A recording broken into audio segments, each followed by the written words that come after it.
আপন এক কাজ করো ভাই, তুমি এগুলো একটু ধরো। কি ব্যাপার স্যার, কি হয়েছে আপনার? আরে বাবা বলছি রে, ধরো। কিন্তু আপনি এইসব করতেছেন কেন? ওই মেয়েটা এসে যখন আমার পরিচয় জানতে চাইবে, তুমি ওকে ভুল করে আমার আসল পরিচয় বলবে না। বলবে যে আমি এখানে ঝাড়ু দিই অথবা এখানকার টোকা আমি কেন করতেছি। ওই মেয়েটা আসলেই সবকিছু টের পেয়ে যাবে। স্যার প্লিজ বলবেন কি হয়েছে, আমারে তো বলবেন। কিন্তু এইসব কি হাল বানাইতেছেন আপনার নিজের, মানে আমি তো বুঝতেছি না। বুঝবা বুঝবা সবসময়।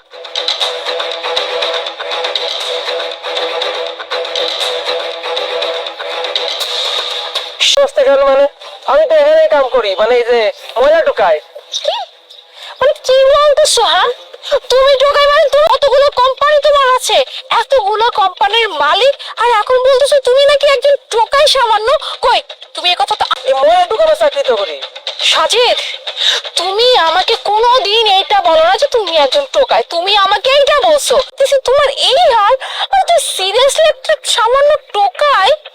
ওএমজি, বিলিভ মি, তুমি যদি এখানে থাক, তোমার সাথে আমি একটা কথা পর্যন্ত বলতাম না। না না মনে হয় তোমার কথা ভুল হইতেছে। আমি তোমার সেদিন কইলাম না যে আমি করি, তো তুমি বোধহয় অন্য মানুষ করছিলে, কারোর লগে কথা বলতেছিলে, তাই টের পাও নাই। কিন্তু আমি তোমার কইছিলাম, আমার স্পষ্ট মনে আছে।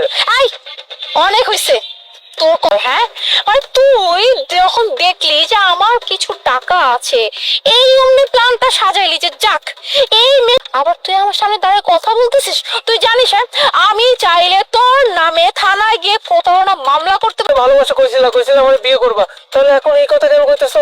আমি টোকা এই ময়লা করে তাই। আচ্ছা আমি এই ময়লা করে কাম ছেড়ে দিব।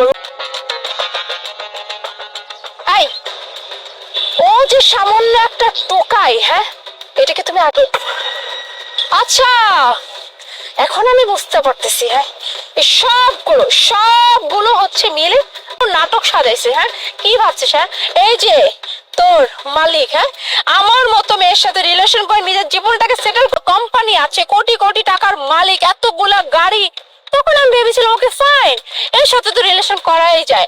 কার করছে? তার মানে তুমি কইতে চাইতেছো যে যার কাছে টাকা আছে তুমি তারে ভালোবাসবে, আমার টাকা নেই বলে তুমি আমার লোক সম্পর্ক রাখবে না?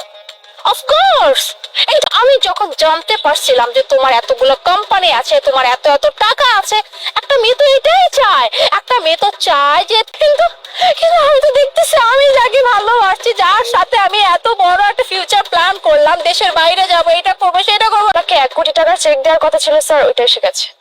এক্সকিউজ মি, হ্যালো, আপনি কোটি টাকার চেক না, আর তাকে দিচ্ছেন আপনি কোটি টাকার চেক, আবার তাকে স্যার স্যার বলে রাখতেছেন, মানে আপনি কি বলছেন এসব? হোয়াট? মানে সাজিদ, আমি কিছু বুঝলাম না, মানে তুমি তুমি যদি কোম্পানির মালিক। স্যার এখন তো আমি বারবার জিজ্ঞাসলাম না যে স্যার আপনি এরকম কাপড় চোপড় দেখতেছেন কেন, কি হয়েছে কোন আমারে? বুঝতে পারছো, এর জন্য তোমাকে অনেক ধন্যবাদ।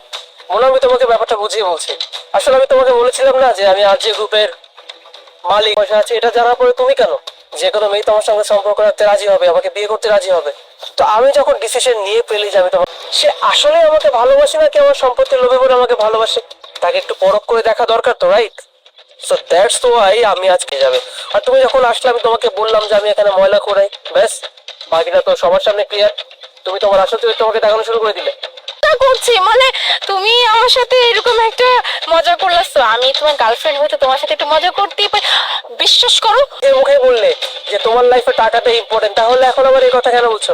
মোনা শোনো, তোমাদের মতো সব গোল্ড ডিগার মেয়েদেরকে না আমি বেশ ভালো মতোই চাও। সাজিদ, আমার কথাটা শুনো, আমি কিন্তু একবার তোমাকে বলছি, ভালো মতো বলছি তুমি এখান থেকে যাও, অতএব তুমি চলে যাও প্লিজ।